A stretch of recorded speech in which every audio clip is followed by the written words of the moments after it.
सड़क सुरक्षा अभियान। जी हाँ, सड़क सुरक्षित तो जान सुरक्षित, यही मकसद है हमारी इस बेहद खास पेशकश का, जिसका नाम है सड़क सुरक्षा अभियान। सड़कों को हम सबके लिए सुरक्षित बनाने की एक पहल है ताकि 2025 तक सड़क दुर्घटनाओं में होने वाली मौतों का जो जान चली जाती उनको कम किया जा सके, कम से कम किया जा सके। हमारे साथ मौजूद है हमारे खास मेहमान minister for road transport and highways Nitin Gadkari ji, Amitabh Bachchan ji हमारे साथ मौजूद हैं, और साथ ही मौजूद हैं सेव लाइफ फाउंडेशन के संस्थापक और CEO पीयूष तिवारी जी। मेरी एक थोड़ी सी मैं कहना चाहूँगा कि मजरूह सुल्तानपुरी साहब का एक बहुत ही मशहूर शेर है, मैं अकेला ही चला था जानिबे मंजिल मगर लोग साथ आते गए और कारवां बनता गया। ज़िंदगी के सफ़र में भी वही लोग कामयाब होते हैं जो मिलजुल करके काम करते हैं। सड़क सुरक्षा का हमारा ये जो अभियान है ये तभी भी कामयाब होगा जब सरोकार रखने वाली हर संस्था, हर शख्स साथ मिल करके काम करेंगे। सड़क सुरक्षा का ये काम सरकार को भी करना होगा, ट्रैफिक पुलिस को भी करना होगा, और सबसे ज़्यादा ये काम जो है वो करना होगा हमें और आपको। सब साथ होंगे तभी कामयाब होंगे। सड़क सुरक्षा साझेदारी की बात हम आगे भी करेंगे, लेकिन उससे पहले ये समझ लेते हैं कि जिम्मेदार नागरिक के तौर पर हमें और आपको क्या करना है ताकि ये अभियान जो है ये सफल बन सके। एक छोटी सी पेशकश। सड़क सुरक्षा अभियान एक ऐसी पहल जहां सरकार हमारी सुरक्षा के लिए उठा रही है कई अहम कदम। तो चलिए कुछ कदम हम भी बढ़ाएं, सड़क सुरक्षा अभियान में अपनी साझेदारी निभाएं। सरकार द्वारा देश में विश्व स्तरीय हाईवेज और एक्सप्रेसवेज का हो रहा है निर्माण। अपेक्षा है आपसे, स्पीड लिमिट का आप भी करेंगे सम्मान।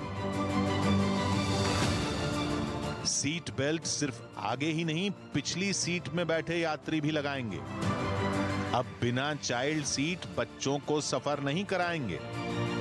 आशा करते हैं ये नई आदत आप जल्द से जल्द अपनाएंगे। कौन सी गाड़ी है कितनी मजबूत, BNCAP ये बताएगा। तो गाड़ी चुनते वक्त कलर डिजाइन के साथ साथ भरोसा है सेफ्टी का भी ध्यान रखा जाएगा। सरकार का गुड समैरिटन लॉ अब हर मददगार का साथ निभाएगा। तो यकीन है अब इंसान इंसान की मदद को आगे आएगा। नशे की हालत में या गति सीमा से ऊपर गाड़ी चलाने के खिलाफ सरकार तरह तरह के नियम लाएगी, पर उम्मीद है देश की जनता सड़क सुरक्षा के नियमों को खुद ही अपनाएगी, क्योंकि सुरक्षित सड़कें हम सब की हैं जिम्मेदारी। मिलकर निभाएंगे हम ये साझेदारी। जी हाँ, ये साझेदारी है। और पीयूष तिवारी जी हमारे साथ हैं। पीयूष जी, आप सेव लाइफ फाउंडेशन में 15 साल से काम कर रहे हैं जी, और आपकी कोशिश का नतीजा गुड समैरिटन लॉ भी रहा। तो गुड समैरिटन लॉ से क्या फ़ायदा हुआ? देखिए, जो हमारे देश में जो दुर्घटनाएं होती हैं और उसमें जो मौतें होती हैं, लॉ कमीशन ऑफ इंडिया का ये कहना है कि करीब 50% जो लोग दुर्घटनाओं में मारे जाते हैं उनकी जान को बचाया जा सकता है अगर उन्हें समय पे चिकित्सा मिल सके। तो अब चिकित्सा अगर किसी को मिलनी है तो उसके लिए आपको एम्बुलेंस बुलानी होगी या आपको किसी को अस्पताल ले जाना होगा। लेकिन अगर आप एम्बुलेंस बुलाने से या उस व्यक्ति को अस्पताल ले जाने से या पुलिस को बुलाने में अगर आप डरेंगे, अगर आपको झिझक होगी, तो वो व्यक्ति आपके सामने ही दम तोड़ देगा। और ऐसे बहुत केसेस हुए हैं हमारे देश में जिसमें कि दुर्घटना के बाद लोगों ने वहीं पर बहुत देर तक पड़े पड़े सड़क पे अपनी जान गंवा दी। मेरे परिवार में भी एक ऐसा ही हादसा हुआ था, जिसके बाद हमने गुड समैरिटन लॉ के लिए एक मुहिम जारी की, और अब वो कानून जो है गडकरी सर की वजह से वो कानून पारित हुआ है पार्लियामेंट में, और गुड समैरिटन लॉ ये कहता है कि अब आपको किसी भी कानूनी प्रक्रिया से, किसी भी पुलिस के प्रेशर से या कोर्ट कचहरी के चक्करों से डरने की ज़रूरत नहीं है अगर आप किसी की आगे आके मदद करना चाहते हैं तो आप समझ सकते हैं कि अगर इससे 50% जानें बच सकें हर साल तो हम 75,000 लोगों को बचा पाएंगे सिर्फ आगे आके उनकी मदद करके। तो ये इसका महत्व है इस कानून का। बहुत ही महत्वपूर्ण बात कही है आपने, और ये कानून जो है ये पारित हो गया है, इसके लिए भी हम बधाई देते हैं। और कई बार डर लगता है लोगों को, दुर्घटना हो गई, ले जाएंगे पुलिस स्टेशन, तो ये जानने के बजाय कि दुर्घटना कैसे हो हमसे पूछा जाएगा, भैया तुम कौन हो, क्या है, क्यों लाए हो, क्यों लाए, उसके खिलाफ फिर कानून में उसकी पेशगी होगी, सब कुछ होगा। इस डर के मारे लोग आगे नहीं आते, लेकिन अब ये कानून जो है ये बन गया है, इससे बड़ी सुविधा होगी। कई बार ऐसा देखा गया है कि जो चिकित्सा के स्थल हैं वो बहुत दूर रहते हैं। ऐसे मौक़ों पर क्या कुछ ऐसी सुविधा हो सकती है जहाँ पर कोई इमरजेंसी कॉल सेंटर्स बनाए जाएं? हाईवे पे हमने देखा है कई बार फ़ोन नंबर लिखा हुआ है कि ये इमरजेंसी कॉल नंबर है, कभी भी आप इसको कर सकते हैं। और जाते जाते क्योंकि आप तेज़ी से जा रहे हैं तो वो मिस हो जाता है कॉल नंबर। लेकिन मैं तो यही कहूँगा कि अगर आप किसी साइन बोर्ड को तेज़ी से पास करते हैं, उस पर इमरजेंसी नंबर लिखा है, उसको एक बार मन में याद कर लें या कहीं लिख दें गाड़ी में, अगर दुर्भाग्यवश कुछ हो जाए तो आपको याद रहेगा कि आप बुला सकते हैं। इस तरह की सुविधाएं क्या सिटीज़ वगैरह में बन सकती हैं क्या? जी बिल्कुल सर। एक्चुअली जान बचाने की जो प्रक्रिया है उसको एक चेन की तरह हमें समझना होगा।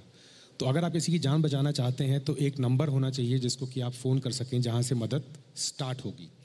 तो वो अगर हम देखें कि विश्व भर में एक सिंगल डिजिट एक सिंगल नंबर होता है, 3 डिजिट का, 4 डिजिट का, जो कि आसानी से एक 4 या 5 साल का बच्चा भी जिसको याद रख सके। तो हमारे देश में भी कुछ ऐसे नंबर हैं। अब कोशिश चल रही है कि एक सिंगल नंबर हर इमरजेंसी के लिए उसको बनाया जा सके। उसके बाद आता है कि जब आप एम्बुलेंस का वेट कर रहे हैं तो उस समय क्या हो रहा है, तो उसमें गुड समैरिटन लॉ आपकी मदद करेगा अगर आप किसी की हेल्प करते हैं वहाँ पर। तो उसके बाद एम्बुलेंस आती है सर, जो कि डिस्टेंस, जो आपने बात कही कि अगर लॉन्ग डिस्टेंस जाना है तो एम्बुलेंस का काम सिर्फ ट्रांसपोर्ट करना नहीं है। एम्बुलेंस का काम है कि जब उसमें किसी को ले जाया जा रहा है तो उसके साथ एक इंटरवेंशन हो और उसकी जान को बचाया जा सके। उसके बाद जब वो अस्पताल पहुँचे तो वहाँ पर उसको एक एडवांस केयर मिल सके जिससे कि उसकी जान बच सके। तो एक प्रॉपर एक चेन होती है स्टार्टिंग से लेकर एंड तक, और एक सिस्टम होता है। इसको इंडिविजुअल भागों में देखना सही नहीं रहेगा, क्योंकि फिर हम सिर्फ इंडिविजुअल चीज़ों पे हम फोकस करेंगे। As a system we have to focus sir. तो इसमें भी काम होना थोड़ा बाकी है, थोड़ा काम इसमें हो चुका है। लेकिन आपका कहना बिल्कुल सही है सर कि एक बड़ा जो मुद्दा है कि कई जगहों पर हमारे पास ये प्रावधान नहीं है, या ये हमारे पास जो चीज़ें उनकी अवेलेबिलिटी नहीं है, तो उसको बिल्ड करना ज़रूरी है। और वहाँ पर हम मैपिंग कर सकते हैं कहाँ ज़्यादा दुर्घटनाएं हो रही हैं, वहाँ पर हम एम्बुलेंसेस पास में कर सकते हैं। जहाँ छोटे क्लिनिक हैं उनको हम थोड़ा लोन देकर, पैसा देकर हम उनको अपग्रेड कर सकते हैं कि वो एक बेटर केयर, वहाँ पर लाइफ सेविंग केयर प्रोवाइड कर सकें। तो कुछ इंटरवेंशन हो सकती है। सर मेरा एक छोटा सा और ऐसे ही सुझाव आ रहा है मन में, जैसे कि हम बात कर रहे हैं। मान लीजिए कि एक दुर्घटना हो गई, आपने देखा, आप उतर आए, आपने देखा उसकी की हालत ख़राब है, आपने फ़ोन किया, एम्बुलेंस का नंबर आपको मालूम था, एम्बुलेंस को फ़ोन किया। एम्बुलेंस के आते आते मान लीजिए 10-15 मिनट लग जाते हैं, तो वो 10-15 मिनट कितने अहम होते हैं वो हमें जानना पड़ेगा। ऐसे में सर, यदि कोई ऐसा नंबर हो जो एक इमरजेंसी वार्ड में जो इंचार्ज हैं डॉक्टर, उसको तुरंत वहीं से मोबाइल पे फ़ोन किया जा सके। सर ऐसी एक दुर्घटना हो गई है तो वो डॉक्टर फ़ोन पे पूछे, अच्छा क्या है, कहाँ चोट लगी है, अच्छा अगर गर्दन में चोट लग रही है तो हिलाना मत, and you know be able to guide that person कि क्या कर सकते हैं उस समय, ये 10-15 मिनट में इसको हिलाना मत, अगर वूंड है तो उसके ऊपर कोई एक हाथ रख लो ताकि ब्लीडिंग ज़्यादा ना हो, अगर गर्दन में चोट है, आमतौर पर जब हड्डी टूटती है तो लोग कहते हैं डोंट मूव हिम अबाउट जब तक कि प्रोटेक्शन न लग जाए। ये छोटी छोटी बातें जो हैं, ये एक आम जो पैसेंजर जो रुका है, एक आम नागरिक जो रुका है, वो फ़ोन पे बात कर सके किसी एक डॉक्टर के साथ, और डॉक्टर उसको बता सके कि ऐसा करो, वैसा करो, वैसा करो। एक फर्स्ट एड की सुविधा दी जा रही है उस नागरिक को, ताकि वो उसको तब तक संभाले जब तक कि एम्बुलेंस और प्रोफेशनल हेल्प नहीं आती। इसका कुछ हाईवेज बनाते टाइम भी कुछ इस तरह के प्रावधान रखे जा सकते हैं सुविधाओं के? देखिए, अभी जो अमिताभ जी ने बात की और उन्होंने कही, अभी फ़िलहाल जो सिस्टम है उसमें काफ़ी सुधार करने की ज़रूरत है। जो प्रैक्टिकल लेवल पर ध्यान है कि हिमाचल प्रदेश और उत्तराखंड में जब बस गिर जाती है या कार का एक्सीडेंट होता है तो पूरी तरह चपक जाती है। तो पहला है कि उसको ऐसे इक्विपमेंट चाहिए कि वो बस को काटने के लिए लोगों को बाहर जल्दी निकालना, ये एक प्रॉब्लम है। दूसरा, अभी हमने एक एजेंसी काम कर रही है, हमने 670 रोड साइड एमिनिटीज़ बना रहे हैं, 50-50 हेक्टेयर जगह, उसमें हमने हेलीपैड बनाया ताकि उसको उठाकर तुरंत हॉस्पिटल लेके जाए। तीसरी हमारी सिस्टम ऐसे कि टोल नाके पर हमने क्रेन रखी है और एम्बुलेंस रखी है, और वह एम्बुलेंस वेल इक्विप करके जिस क्वालिटी की सेवा चाहिए वो ठीक से नहीं दे रही है, ऐसा हमारा अनुभव हुआ है। ये जो गवर्नमेंट की 108 नंबर की जो एम्बुलेंस होती है, तो हम सोच रहे इस बात पर कि ये 108 वालों से हम कॉन्ट्रैक्ट करें और कंडीशन ये डालें कि कोई भी एक्सीडेंट होने के बाद 15 या 20 मिनट में अगर एम्बुलेंस नहीं आएगी तो उसको फाइन लगेगा, ताकि उसकी इफ़िशेंसी बढ़े। दूसरे, उसमें अगर थोड़ा प्रिलिमिनरी नॉलेज वाला स्टाफ चाहिए। जैसे आपने बिल्कुल सही कहा, दिल्ली में एक NGO है कि कोई एक्सीडेंट होने के बाद उसको कभी भी ऐसा फोल्ड नहीं करना चाहिए पेशेंट को, उसको सीधा रखना चाहिए। फिर उसके साथ अगर उसमें बेशुद्ध हुआ है तो उसको पहले क्या करना। अगर आजकल थोड़े थोड़े मेडिकल कोर्सेस ऐसे हैं जो प्रिलिमिनरी जानकारी वाले 2-3 कंपाउंडर उसमें होंगे, फिर ये टेक्निकली काटने वाली भी नीति होगी। तो हम लोग ऐसी कोशिश कर रहे हैं। अभी जो सिस्टम है उसमें हमारे पास अगर जब बस एक्सीडेंट होती है तो क्रेन हमारी 24 घंटे 18 घंटे नहीं पहुंच पाती, तो हम कुछ माइल पर एक क्रेन अच्छी रहे। फिर एम्बुलेंस जाएगी तो उसको काटने के लिए कुछ 2-3 लोग ट्रेन होने चाहिए। और अभी हेलीपैड का भी हमने किया है। तो ये सिस्टम में एक मैं कहूँगा जिसमें NGOs का बहुत सहयोग मिलता है। तो ये एक्सीडेंट होने के बाद उनके साथ कैसा ट्रीट करना चाहिए, इसका भी एक ट्रेनिंग है कि उसको फोल्ड नहीं करना, फ्रैक्चर हुआ है तो उसको कैसे उठाना, उसको पहले क्या ट्रीटमेंट देना। उसमें मुझे लगता है कि हम NGOs के द्वारा इसी मदद करने वाले लोगों को भी इसकी जानकारी दें। अभी ये फ़िलहाल जैसा आप कह रहे हैं, ये सिस्टम अभी अप टू द मार्क नहीं है। और जैसे आप कह रहे हो बिल्कुल सही है कि उसको 15 से 20 मिनट के अंदर उसको ट्रीटमेंट मिले। अब प्रॉब्लम यह आया ध्यान में कि 15 से 20 मिनट एम्बुलेंस पहुंच गई, पर वो काटने के जो औजार हैं वो जो सोफिस्टिकेटेड है वो हमारे देश के नहीं थे, वो जर्मनी के इसमें टूल्स थे बहुत से। हमने वो एम्बुलेंस में रखकर तुरंत वो काट कर वो बाहर निकाले उसको और बॉडी को उठाकर ले जाए। तो ये इसमें काफ़ी कुछ करने की आवश्यकता है, कुछ हम भी सोच रहे हैं। खैर, हमने हाईवेज़ की बात की और तब ट्रकर्स की बात की। शहरों के अंदर जो एक्सीडेंट्स होते हैं उनमें एक किरदार है जो बार बार फीचर करते हैं, वो हैं डिलीवरी बॉयज़। आजकल फूड डिलीवरी ऐप्स जो हो गए हैं उनके डिलीवरी बॉयज़, उनको बहुत जल्दी दौड़ाया जाता है। लोग भी बोलते हैं कि साहब जल्दी से खाना लेकर आओ, और जो फूड डिलीवरी वाले हैं वो भी उनको भेजते हैं। टाइमिंग के उनके फाइन्स हैं, जहाँ आपने एम्बुलेंस के फाइन लगे, उन बेचारों को तो खाना डिलीवरी पे फाइन लगा हुआ है। तो उनसे भी बात करना ज़रूरी है, इसलिए नीलेश कुमकर जी हैं जो हमारे साथ यहाँ पर मौजूद हैं, उनको हम बुलाएंगे। नीलेश कुमकर जी,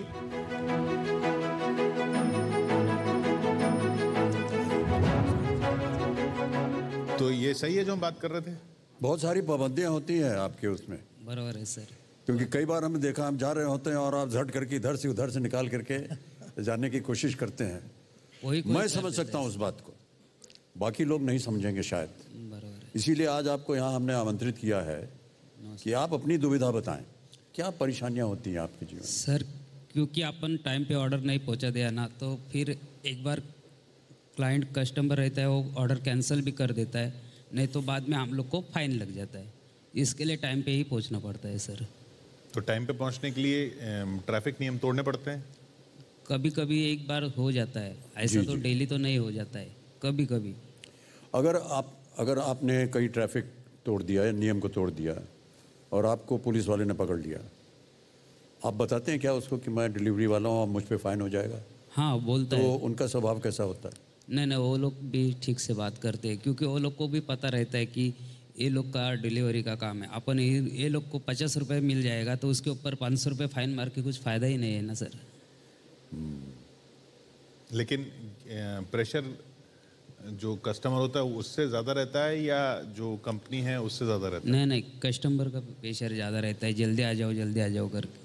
कम से कम अपन एक बार इधर से डिलीवरी लेके निकल गए तो रास्ते में उनके घर तक पहुँचते पहुँचते 2-3 बार फ़ोन आ जाता है कि किधर है भाई, ऐसा करके। और वो फ़ोन भी आप ड्राइव करते करते ही लेते हैं? हाँ फिर सर, और जो पकवान जा रहा है वो अगर ज़्यादा देर हो गई तो ख़राब भी हो सकता है। हाँ, वो भी बात है। ये भी एक बात होती होगी, इसीलिए वो कस्टमर भी बोलता है कि भाई हाँ, जल्दी लाइए। बिल्कुल परेशान है जी। सर, ये एक बहुत बड़ी दुविधा है, इसका समाधान ये जो ऑर्डर देता है वो चाहता है कि जल्द से जल्द मेरे पास आ जाए, जी जी, तो वो इतनी चिंता नहीं करता।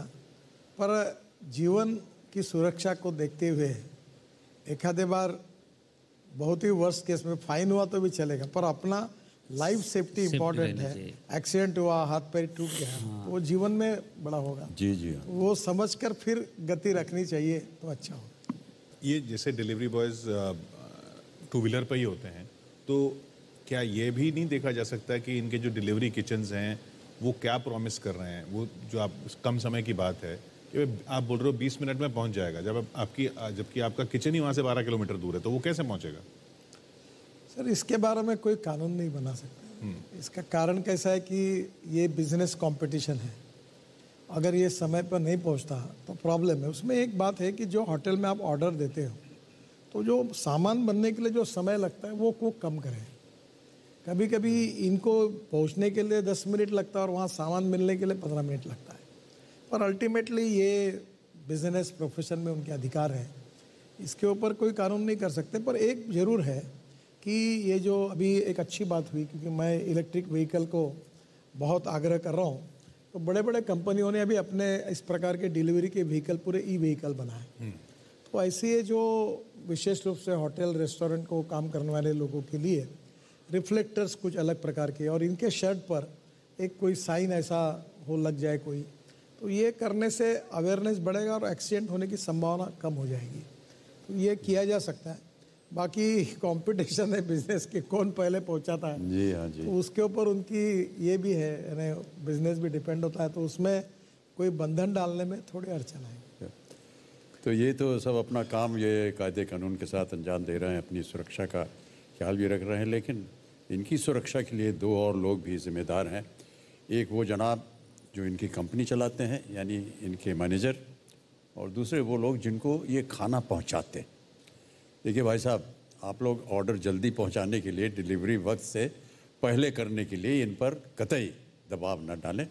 हाँ, अगर 2 मिनट इधर उधर हो जाता है तो इसके ऊपर कोई तूफान उठाने की आवश्यकता नहीं है। आपकी ज़रा सी जल्दबाजी इनकी जान जो है ये जोखिम में डाल सकती है। इसलिए जब भी कोई आपका ऑर्डर डिलीवर कर रहा हो तो उससे कहें कि भैया आराम से आओ, कोई हड़बड़ी नहीं है। आपके इन 2 शब्दों से ये बिल्कुल रिलैक्स हो जाएंगे और गाड़ी तेज़ से नहीं चलाएंगे। और आप भी याद रखिएगा कि आपको हर सूरत में सड़क यातायात के नियमों का पालन करना है और हर हालात में अपनी आप को सुरक्षा का ख्याल रखना होगा। ये सच है कि सड़क पर 2 व्हीलर जो है, 2 पहिया वाहन चालक की जान सबसे ज़्यादा खतरे में होती है, लेकिन ये भी सच है कि ज़्यादातर बार ये खतरा शायद वो खुद मोल लेते हैं, बाइक तेज़ चलाकर, हेलमेट ना लगाकर। अब हो सकता है कि हमारे नौजवानों को हमारी बात समझ में ना आए, लेकिन एक शख्स है जिसकी बात हर कोई मानता है। वो कौन है ये आपको बताएंगे कवि, विचारक और मैकैन वर्ल्ड ग्रुप इंडिया के चेयरमैन और CEO प्रसून जोशी। जी हाँ, वो होंगे एक छोटे से ब्रेक के बाद।